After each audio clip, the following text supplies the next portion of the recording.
4차 산업혁명과 플랫폼을 살펴보기로 하겠습니다. 초연결 시대이죠. 모든 것이 연결되면서 이제 기업은 분해되기 시작했습니다. 가장 잘하는 조직들과 융합을 하죠. 결과적으로 개별 기업은 기업 생태계로 변화하고 여기에 초지능이 부과되고 있습니다. 이제는 주변 역량은 외부화시키고 내가 제일 잘하는 핵심 역량만 가지고 사업을 하는 초연결, 초융합, 초지능의 시대가 도래했습니다. 결과적으로 기업은 롱테일화 되죠.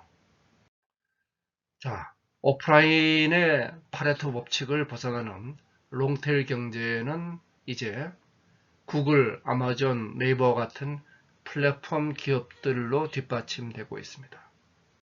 즉, 수많은 롱테일의 혁신이 만들어지기 위해서는 거대 기업의 플랫폼들이 있어야 되죠.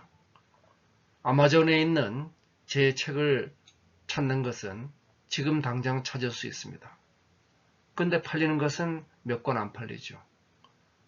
효율과 혁신이 플랫폼을 통해서 결합하기 시작했습니다. 이제 다양한 플랫폼 기업들이 등장하고 있죠. 농업에서 통신, 컨슈머, 에듀케이션, 에너지, 파이낸스, 헬스케어, 게임 모든 분야에 걸쳐서 이제 거대 플랫폼 기업들이 등장하고 있습니다. 결국 4차 산업혁명은 거대 플랫폼 기업과 수많은 롱테일 기업들의 융합으로 만들어지는 혁명이죠. 기존에 마이클 포트가 얘기하는 가치 사슬, 클로즈드 밸류 체인은 분해되고 이제는 플랫폼 생태계 가치 네트워크로 변화하고 있죠. 이래서 수직 계열화를 위한 단순계 원가 감소 전략에서 이제는 복잡계의 플랫폼을 통하고 M&A를 통한 가치 상승 전략으로 기업의 전략은 전환되고 있습니다. 즉, 단일 기업 내에서 R&D, 프로덕션, 마케팅, 서비스를 하던 과거의 클로즈드 밸류 체인 기업들은 이제 가장 강력한 R&D 능력을 가진 기업과 가장 강력한 마케팅 능력을 가진 기업의 연합군에게 지고 있습니다. 바로 노키아가 애플, 구글과의 경쟁에서 탈락한 대표적인 이유가 되죠. 초협력의 플랫폼 경제로 이전하면서 이제 세상은 혁신 플랫폼 그리고 시장 플랫폼 두 개의 플랫폼 생태계와 이를 연결하는 금융 플랫폼의 구조로 만들어지고 있습니다. 거대한 변화입니다. 이제 과거에는 개별 인력의 경쟁력으로 국가가 경쟁한다고 생각을 했고 그 다음은 우리가 이들이 모여서 만든 제품의 경쟁력 그리고 개별 기업의 경쟁으로 경쟁은 진화해 왔죠. 이제 경쟁은 개별 기업이 아니고 산업 생태계 경쟁으로 전환되고 있습니다. 산업 자원과 산업 인터넷이 결합된 플랫폼 경쟁에서는 연결 비용이 극소화되고 네트워크 효과가 창출되는 새로운 경제 국면이 되고 있습니다. 요소가 아니고 이제 요소의 경쟁에서 네트워크 연결의 경쟁으로 변화하고 있는 거죠. 이제 이러한 플랫폼 현상의 본질을 살펴보도록 하겠습니다. 플랫폼은 새롭지 않죠. 기차역이 플랫폼이죠. 자, 기차역에서 몇 개의 노선이 출발하는데 노선마다 역을 만든다. 굉장한 낭비죠. 한 개의 플랫폼에서 여러 개의 노선이 출발하게 되면은 역사를 만드는 비용이 줄어들죠. 여기서 역사는 플랫폼, 공통 역량이 되고 그리고 개별 노선은 핵심 역량이 되는 것입니다. 근데 이것은 이런 오프라인의 플랫폼뿐만 아니라 맥, 윈도우, 안드로이드, iOS 같은 온라인 플랫폼도 모두 플랫폼이죠. 플랫폼이란 반복되는 공통 역량을 공유하고 공유로 얻어지는 효율과 개별 사업자의 혁신, 이것이 모인 것이 플랫폼인 것입니다. 근데 요즘 들어서 왜 플랫폼이죠? 기차역은 이미 18세기에 등장한 것인데 바로 코제 정리가 대표적인 문제를 얘기해 주고 있습니다. 거래 비용이 최소화되면 전체는 효율화된다. 1930년대 코지가 주장하고 60년 노벨 경제학상을 받았죠. 즉, 이 인수분해 과정에서 과로의 비용이 비싸면 플랫폼 촉진이 안 되죠. 이 과로의 비용을 제로화시키는 것이 바로 인터넷이 만든 일이죠. 그래서 이러한 공유 플랫폼을 통해서 세상은 공유의 효율을 얻습니다. 비용을 절감하게 되죠. 우리 기차역 하나만 만들면 되고 OS 하나를 가지고 여러 애플리케이션 프로그램들이 동시에 사용하게 됩니다. 그런데 이 코스트만 절감하게 되면 어떤 일이 생기느냐? 이 코스트는 다른 기업의 매출입니다. 이 다른 기업의 매출이 줄어들게 되면 일자리가 줄어들겠죠. 그래서 플랫폼의 효과가 단순히 효율로 국한된다면 이것은 국가 전체 일자리를 줄이는 역할을 할 수도 있습니다. 근데 플랫폼은 여기에 그치지 않죠. 플랫폼은 X를 안 만들어도 되니까 DEF를 쉽게 만들 수 있습니다. 따라서 우버가 등장함으로써 7대의 차량 판매가 줄어들지만 우버 등장으로 우버푸드, 우버플라워 등 새로운 혁신의 일자리들이 만들어집니다. 플랫폼은 이와 같이 새로운 가치 창출, 혁신을 쉽게 만들어주죠. 결과적으로 플랫폼을 통해서 밸류는 올라가고 혁신 가치죠. 코스트, 효율에 의해서 원가는 줄게 됩니다. 자원 소비가 축소되고 그리고 가격이 하락하지만 동시에 혁신이 쉬워지어서 GDP는 다시 증가하게 됩니다. 플랫폼은 효율과 혁신을 융합시키는 역할을 하고 있습니다. 이것이 가장 중요한 플랫폼 이해의 본질이 될 것입니다. 자, 그런데 여기서 인터넷이 문제입니다. 연결 비용이 PC 시절까지는 연결되지 않았죠. 이것이 웹 1.0 시대에 들어서면서 온라인 플랫폼이 웹 2.0에서 무선 인터넷이 그리고 사물 인터넷과 산업 인터넷으로 진화하고 있습니다. 인터넷이 진화하면서 이제는 각각의 인터넷들이 인간, 사물, 산업을 연결하면서 이제는 온라인, 소셜, 오토, 산업 플랫폼이 만들어지고 컨텐츠에서 컨텐츠와 서비스, 프로덕트와 서비스, 이제는 프로세스를 연결하게 됐습니다. 연결이 플랫폼을 만들어내죠. 이래서 연결되니까 공유를 하게 되고 공유를 하면서 플랫폼이 만들어지는 이 일련의 진화 현상을 통해서 플랫폼 개념은 확장되어 나갑니다. 하드웨어, 우리 자동차의 샤시 플랫폼이죠. 모든 기술은 반복 사용되니까 플랫폼이죠. 모든 서비스 플랫폼이죠. 그래서 하버드 비즈니스 리뷰는 모든 제품과 서비스는 플랫폼이라고 했습니다. 플랫폼이 확장되고 있는 것입니다. 자, 그렇다면 이제 4차 산업혁명에서 플랫폼이 어떤 역할을 하는지 살펴보도록 하겠습니다. 4차 산업혁명은 현실과 가상이 융합돼서 인간의 더 많은 욕망을 충족시켜주는 혁명이다. 제가 그렇게 정의를 하고 있죠. 자, 근데 현실의 세상은 물질의 세상이고 여기서는 연결 비용, 내가 협력을 하나 하려면은 이동을 해야 되고 만나서 밥 먹어야 되고 공짜가 아닙니다. 또 두 명의 땅을 합친다고 새로운 땅이 생기질 않아요. 공유 가치가 만들어지기가 어렵습니다. 반면에 가상의 온라인 세상에서는 그냥 클릭하면 연결이 됩니다. 연결 비용이 제로화되고 그리고 두 명의 컨텐츠를 합치니까 새로운 컨텐츠가 리믹스 돼서 나타나죠. 공유 가치가 커집니다. 그래서 온라인의 세상은 기본적으로 공유가 지배하는 세상이 되고 오프라인의 세상은 소유가 지배하는 세상이 됩니다. 플랫폼의 기본적인 개념은 공유입니다. 따라서 이 공유의 세상이 현실과 융합하는 4차 산업혁명에서 플랫폼은 더욱더 강화되죠. 1차, 2차 산업혁명은 소유의 경제였습니다.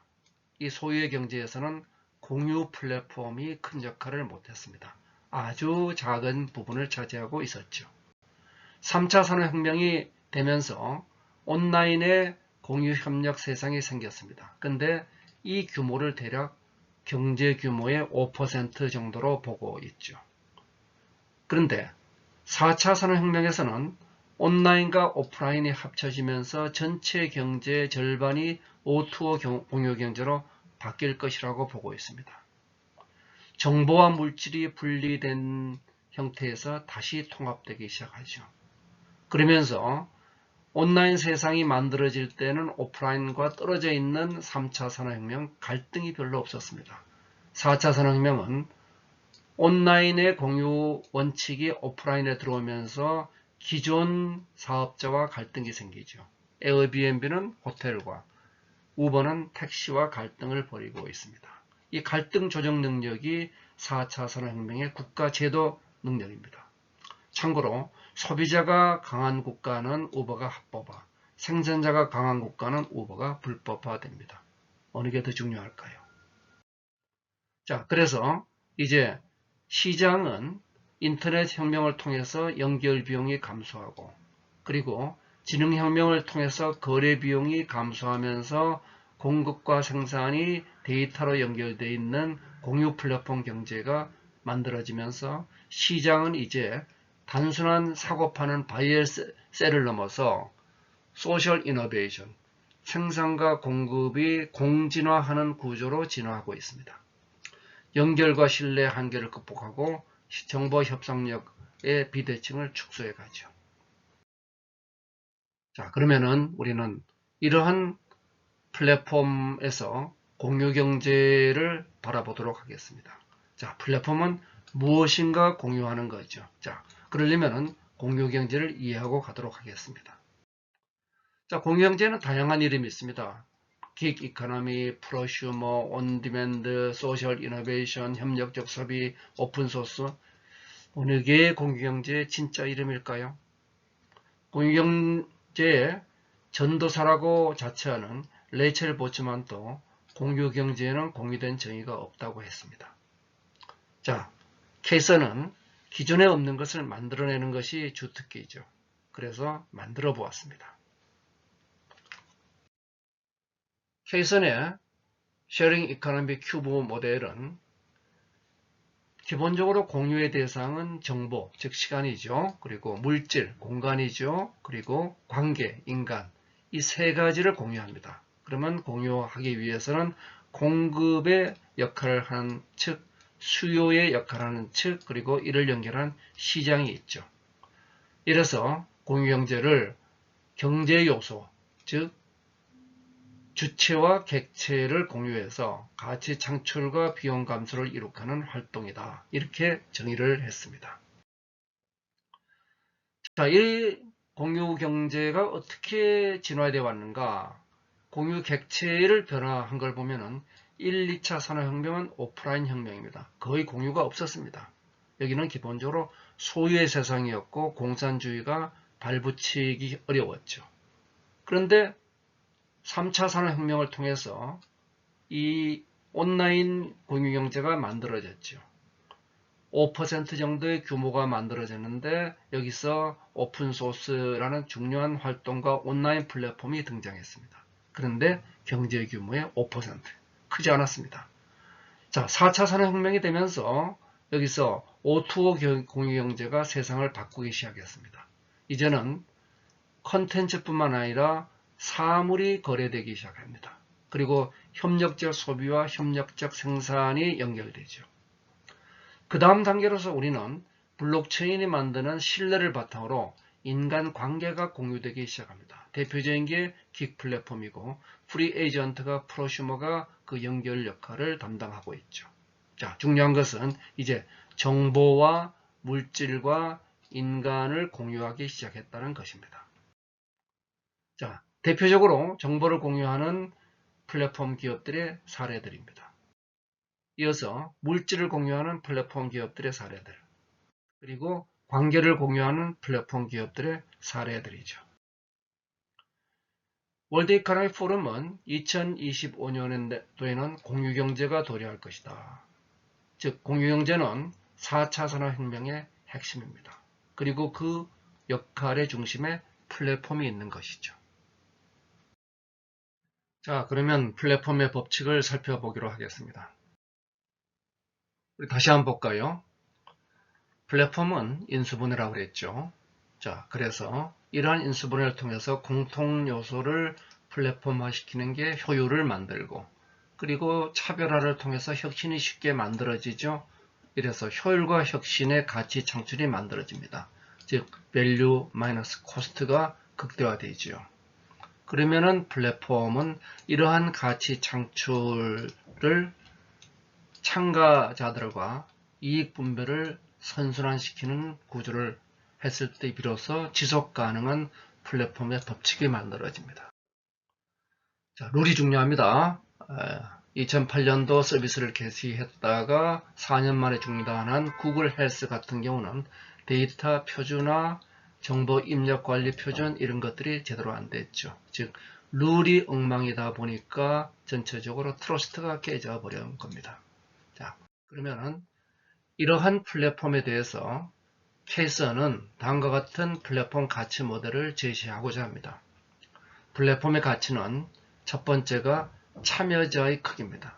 얼마나 많은 참여자들이 참여하고 있는가. 플랫폼의 크기죠. 가입자 숫자입니다. 그리고 두 번째는 플랫폼의 창발성, 즉 가입자들끼리 얼마나 끈끈하게 서로 연관되어 있느냐 하는 거죠. 카톡 같은 경우는 카톡방을 스스로 만들어서 연결되어 있는데 우리 방송 같은 경우는 그냥 앉아서 보는 거죠. 그리고 세 번째가 서드파티의 확장입니다. 얼만큼 서드파티가 많은 역할을 하고 있는가. 이러한 관점에서 메이저 사업은 직접, 개방혁신의 롱테일은 협력을 하는 플랫폼의 구조가 만들어지죠. 자, 이어서 이러한 플랫폼의 우선 가입자 수와 창발성을 보도록 하겠습니다. 이것을 플랫폼의 네트워크 효과라고 얘기를 하죠. 플랫폼에 세 가지 플랫폼이 있다고 하죠. 자, 방송 플랫폼. 방송 플랫폼은 방송 RC를 만든 창업자 사노프의 이름을 따서 사노프 법칙, 즉 100만의 가입자와 200만의 가입자의 차이는 그냥 n배입니다. 2배이죠. 인터넷을 뒷받침한 3콤의 창업자 메디컬프의 이름을 딴 통신의 법칙은 흔히 제곱의 법칙이라고 얘기를 합니다. 그래서 가입자 수의 2배, 100만 가입자와 200만 가입자의 가치는 2배가 아니고 4배라는 거죠. 그런데 페이스북, SNS, 카톡과 같은 SNS 플랫폼의 경우는 이것이 n승에 비례한다는 것이 리드의 법칙입니다. 일정 규모를 넘으면 인계량이 가치가 급격히 증가하게 되죠. 결국 플랫폼의 경쟁이란 것은 인계점을 누가 먼저 넘는가 하는 게임이라고 볼 수가 있습니다. 인계점 이전에는 막대한 돈을 투자해서 플랫폼의 가치를 끌어올리고, 여기 투자죠. 그리고 인계점 이후부터는 급속히 증가하는 가치를 향유해서 지속적 성장을 하는 구조입니다. 자, 그러려면 어떻게 해야 될까요? 이 작은 플랫폼 가지고는 경쟁이 안 되죠. 무조건 키워야 됩니다. 그래서 모든 플랫폼들은 이제 최대한 가치를 키우는 쪽으로 이동하고 있죠. 자, 그런데 옛날에 작은 플랫폼에서 큰 수익을 얻던 플랫폼 운영자들, 즉, 그 과거 컨텐츠를 제공하는 통신업자의 CP들은 대략 30%를 가져갔고 운영자가 70을 가져갔습니다. 그런데 이 애플, 구글 등은 자기들이 30%를 가져가고 거꾸로 70%를 개발자에 주고 있죠. 이것이 손해일까요? 아니죠. 시장이 커졌다는 겁니다. 그래서 100억 규모 시장에서 70을 갖는 것이 아니라 1000억의 규모에서 30을 갖는다. 플랫폼이 개방되면 시장이 커집니다. 반면에 폐쇄되면 내목이 커지죠. 그래서 열면 전체가 커지고 닫으면 내목이 커지게 되어 있습니다. 이 적절한 균형을 만들어야죠. 그래서 리눅스는 완전 개방했지만 완전 개방한 리눅스는 잘 안됩니다. 완전 통제한 제록스도 잘 안되죠. 그래서 적절한 시점에서 균형점을 찾아가는 겁니다. 핵심 역량은 지키고 롱테일은 개방한다. 이것이 기본적인 원칙이죠. 자, 그러면 이런 플랫폼 생태계는 어떻게 경쟁하는가? 구글 생태계와 애플 생태계의 경쟁이죠. 구글과 애플 단일 회사의 경쟁이 아닙니다. 이들의 경쟁은 생태계 간의 경쟁입니다. 자, 전기차 생태계를 만들려면 테슬라가 자기 특허를 다 개방했죠. 그러니까 연료차, 수소차 생태계를 만드는 도요다는 자기 특허를 다 개방합니다. 왜? 개별 기업의 경쟁이 아니고 생태계 경쟁이기 때문이죠. 그리고 이 개방 형태도 다릅니다. 구글이 개방한 것들입니다. 오픈 API부터 하드웨어, 안드로이드 제품까지 개방을 했습니다. 자, 애플은 어디를 개방했나요? API는 개방하고 컴포넌트도 개방했지만은 제품, 서비스, 하드웨어는 개방하지 않고 있습니다. 여기는 오히려 부분적으로 닫혀 있고 그렇지만 전체를 통합하고 호라이즌털 룰인 반면에 버티컬 룰을 가져가죠. 개방 전략 모두 다릅니다. 참고로 구글은 광고 회사이기 때문에 제품이 중요한 게 아니죠. 많은 사람이 쓰는 게 중요합니다. 애플은 디자인 회사이기 때문에 제품이 중요합니다. 자, 수직이냐 수평이냐. 이런 플랫폼의 룰 관리는 물 관리가 중요합니다. 물 관리를 못하면 아타리 같은 실패 사례가 생기죠. 일부 아타리의 성공적인 게임에서 사람들이 일탈해서 미어가 게임이 번화하면서 물 관리가 안 되니까 소비자가 외면하고 급락합니다.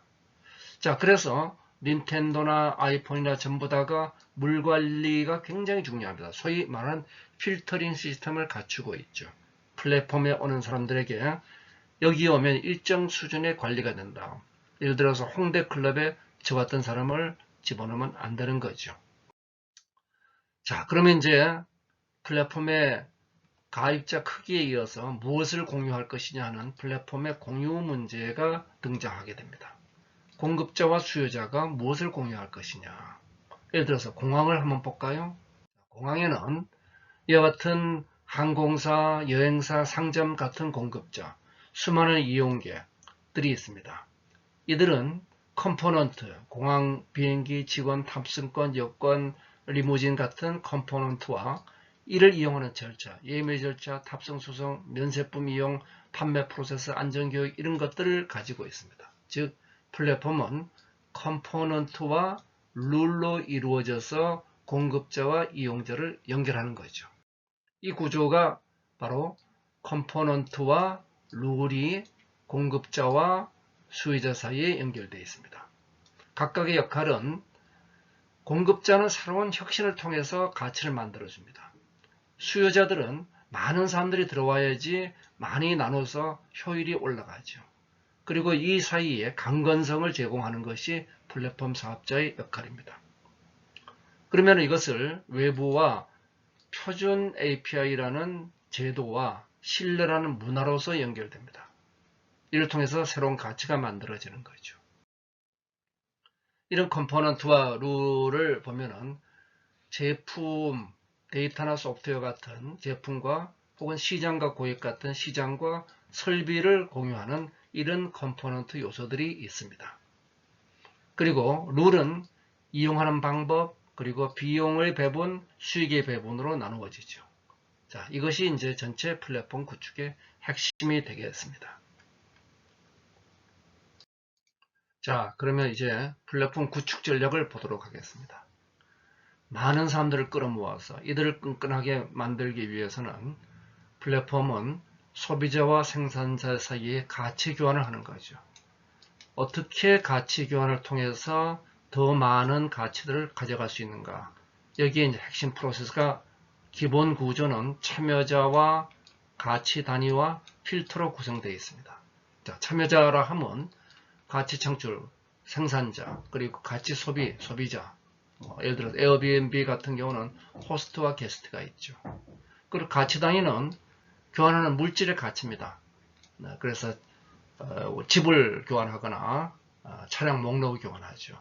그 필터는 여기에 가치 제공자들이 신뢰할 수 있는 기반을 제공합니다. 자, 그래서 성공적인 플랫폼은 아주 쉽게 쓸 수 있어야 되고 재미가 있어야 되고 그로부터 가치가 있어야 됩니다. 쉽고 재미있고 가치 있는 상호작용.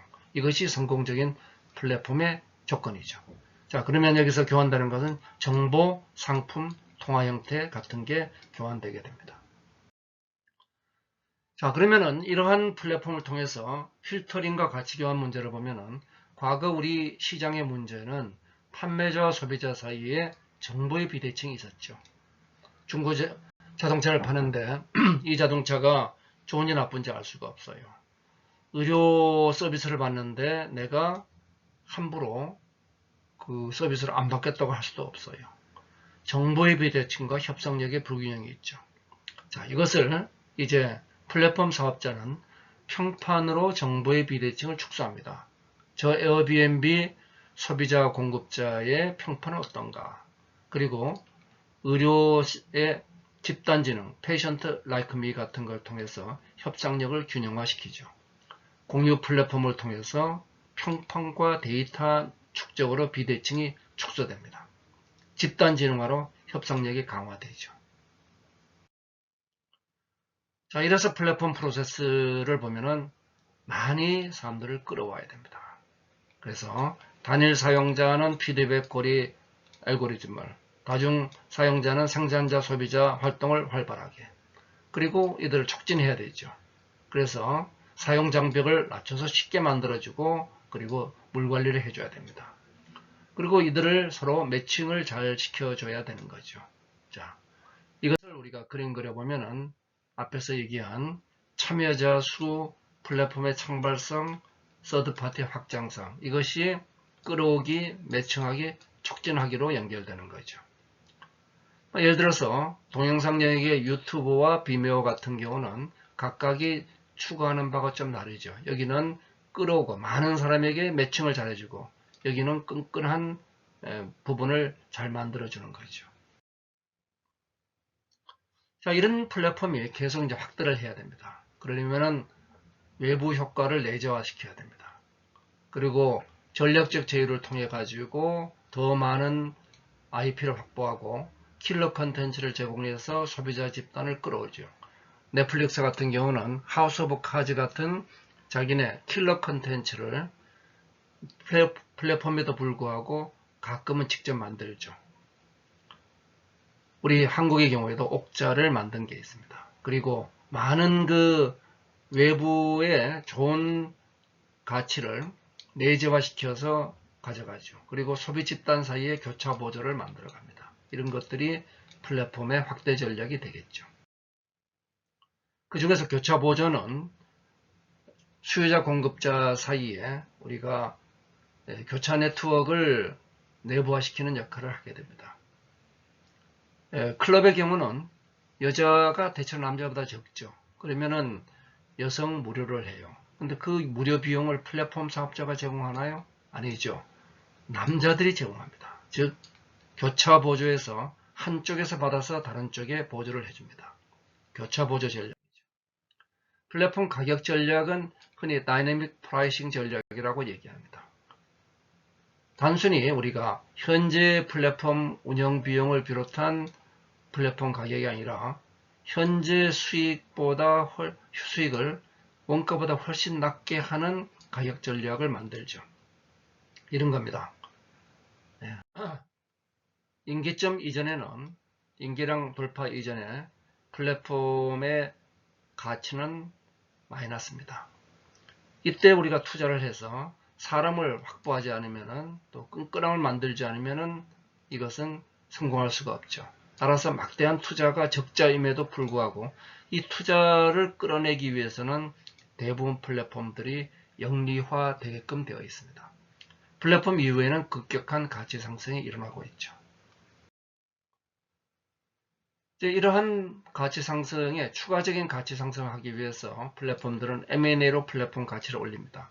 자, 애플, 구글, 페이스북 전부 다 열심히 M&A 해서 다른 데 가지 않게끔 우리 가게에 더 좋은 물건이 있다고 알려주고 있죠. 그리고 그 위에 수많은 앱이 올라와서 생태계 가치를 만들어내고 있습니다.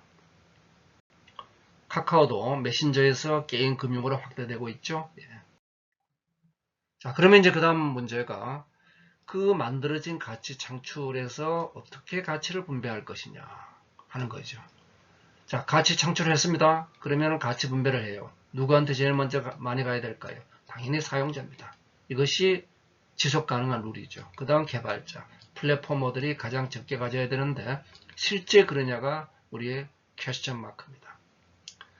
이것이 잘 안 될 경우는 인계량이 넘는 지대 수익은 중과세하고 멀티 호밍화로 경쟁을 유도하고 블록체인으로 플랫폼의 민주화를 하라. 이것이 3대 플랫폼 거버넌스의 안전장치들이죠. 플랫폼 거버넌스에는 첫째, 도구가 있습니다. 누가 참여할지, 가치를 분배할지, 갈등 해결할지에 대한 일련의 규격이죠. 그래서 이 법을 통해서 명시적 규격입니다. 그래서 선한 행동에 대해서 피드백을 하고 악한 행동은 벌을 준다. 권선징악이죠. 자, 규범이 있습니다. 그래서 이거는 비공식적인 행동 규약입니다. 그래서 트리거, 행동, 보상, 투자를 순차적으로 반복한다. 세 번째, 아키텍처죠. 프로그램 코드를 가지고 공정한 경쟁의 장으로 만듭니다. 블록체인을 가지고 혁신적인 통제력을 스스로 만든 거죠. 그 다음 시장입니다. 행동을 지배하기 위해서 재미, 평판, 명성, 부를 가지고 사람들에게 리스크를 낮추고 가치를 올려준다. 자기 규제 거버넌스의 원칙은 첫째가 내부 투명성입니다. 그 다음에 두 번째가 참여죠. 예. 그래서 이 두 가지를 가지고 외부 파트너 플랫폼 이탈을 방지시켜줍니다. 자, 이렇게 되면서 플랫폼은 이제 여러 플랫폼의 경쟁 구도로 가죠. 참여자들은 카카오도 갈 수 있고 네이버도 갈 수 있습니다. 그래서 이러한 environmental dynamics에서는 플랫폼 간 경쟁과 융합이 이루어지고 그리고 이 경쟁 플랫폼에서 보조자들의 멀티 호밍 현상이 생기죠. 그리고 외부제는 가능한 내부 거래화하기 위해서 치열한 경쟁을 하게 됩니다. 플랫폼의 다중 플랫폼이 이들을 진화시키는 지속성의 조건이 되는 거죠. 이래서 전체적으로 플랫폼 생태계는 플랫폼 위에 모듈들이 혁신을 담당하고 이 안에서 컴포넌트와 룰을 호환하면서 효율을 만들고 그 다음에 거버넌스는 책임 권한을 분배하고 개방 통제 메커니즘을 만들죠. 그리고 여기에 외부 플랫폼과 경쟁하는 구조가 된다. 그래서 공유와 협력을 위한 표준과 룰이 있는 체계화된 공간, 이렇게 플랫폼 생태계를 정의합니다. 자, 그러면은 아까 말씀드린 것처럼 인계량을 지난 다음부터 플랫폼의 가치는 급격히 증가하는데 그 이전까지는 투자를 열심히 했습니다. 이후에는 공유 플랫폼의 수입이 급증하죠. 일부는 그냥 앉아서 얻는 수익입니다. 렌트 수익이라고 얘기합니다. 그리고 일부는 열심히 혁신해서 얻어지는 수익이죠. 그래서 이 두 가지 관계에 우리가 다른 과세의 형태를 제시해야 될 것입니다. 자, 플랫폼은 또 새롭게 진화합니다. 4차 산업혁명, 자, 첫 번째 1, 2차 산업혁명 때는 소유 경제에서 정보와 물질이 일치했습니다. 문제 없었어요. 그냥 물건, 실물을 사고 팔았죠. 3차 산업혁명 때는 우리가 아마존이나 알리바바 G마켓에서 물건을 사는 게 아니라 정보를 보고 사고 팝니다. 이래서 정보와 물질이 분리된 세계가 만들어졌습니다. 그런데 이 세계의 크기가 작았어요. 5%밖에 안 됐습니다. 신뢰 문제가 있었는데 그렇게 심각하지 않았다는 얘기죠. 그런데 4차 산업혁명에서는 정보와 물질이란 두 개의 세계가 합쳐지면서 새로운 경제 규모가 50%, 거대 경제가 됩니다. 이젠 정보와 실물이 융합돼야 되죠. 바로 정보의 신뢰 기술이 등장해야 됩니다. 신뢰 문제 해결책이 바로 문화구축입니다. 문화구축이 오래 걸리니까 이것을 짧은 시간 내에 할 수 있는 기술, 그것이 바로 과거의 기록을 모두가 공유하는 거죠. 모든 투명되고 반복되는 공유 사회에서는 승자는 착한 사람이 됩니다. 따라서 모든 공간, 모두의 공간의 정보를 체인, 시간으로 연결하여 모두가 암호화된 공유를 하는 기술이 바로 블록체인 기술이죠.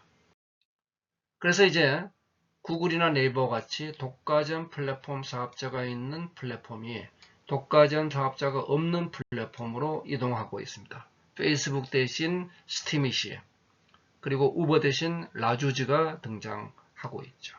그래서 월드와이드 웹의 시대에서 월드와이드 블록체인으로 분산되고 있습니다. 블록체인 기반의 우버라고 얘기하는 라주즈가 등장했죠. 수많은 이와 같은 플랫폼 없는 공유 경제가 진화하면서 이제는 거버먼트, 조직이 있는 데서 거버넌스로 전환되고 있습니다. 하이브리드형 공유 플랫폼으로 진화합니다. 자, 블록체인으로 모두가 데이터를 공유한다. 엄청난 데이터 낭비죠. 그래서 신뢰 기술 블록체인으로 거버넌스 데이터는 분산하고 운영 데이터는 효율화시킨다. 이렇게 진화할 것이라고 저는 보고 있습니다. 자, 이제 플랫폼 경쟁 전략을 보죠. 먼저 시작해라. 그리고 매력.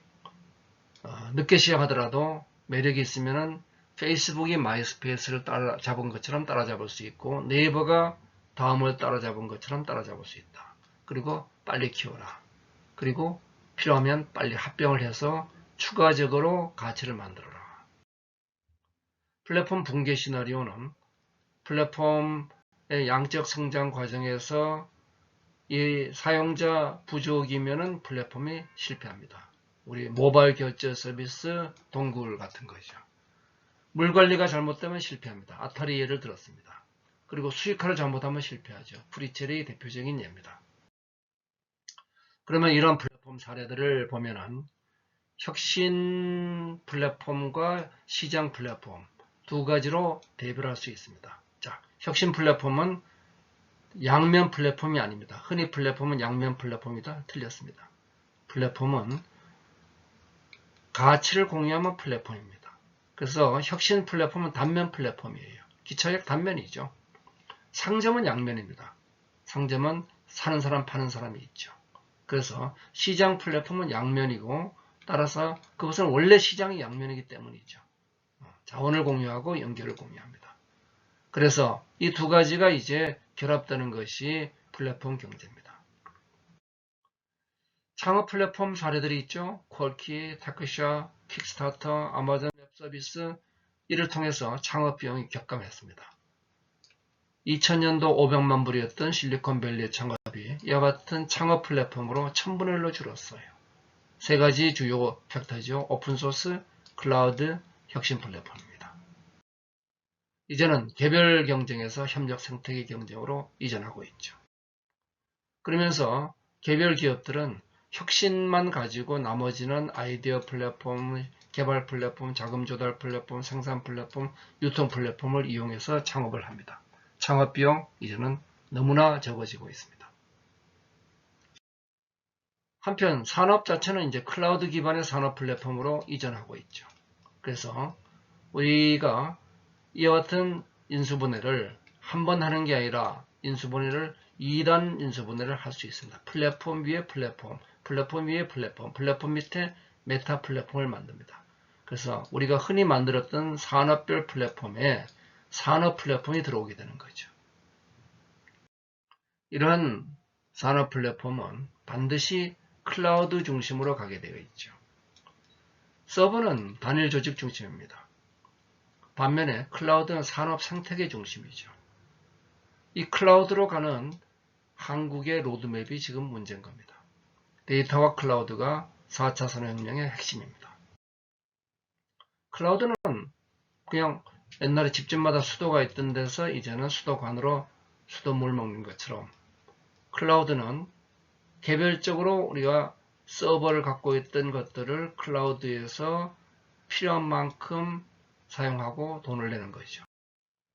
따라서 서버를 공유하면 인프라스트럭처를 공유하기 때문에 EAS, 미들웨어, 데이터베이스와 같은 미들웨어를 공유하면은 플랫폼을 공유하니까 PaaS, 그리고 애플리케이션을 공유하면은 소프트웨어를 공유하니까 SaaS라고 얘기를 하고 있습니다. 자, 이를 통해서 우리가 공유를 하면은 현재는 개별 기업이 하드웨어에서 미들웨어, 애플리케이션까지 전부 다 개별적으로 추진하고 있던 것을 하드웨어를 공유하고 그 다음에 미들웨어를 공유함으로 인해 가지고 불필요한 부분을 줄일 수 있게 됐죠. 자, 그래서 이런 파스를 통한 클라우드를 통한 공유가 중요하고, 그러면서 그 안에서 나만의 애플리케이션을 보존하는 것이 컨테이너 개념이죠. 플랫폼과 컨테이너 개념.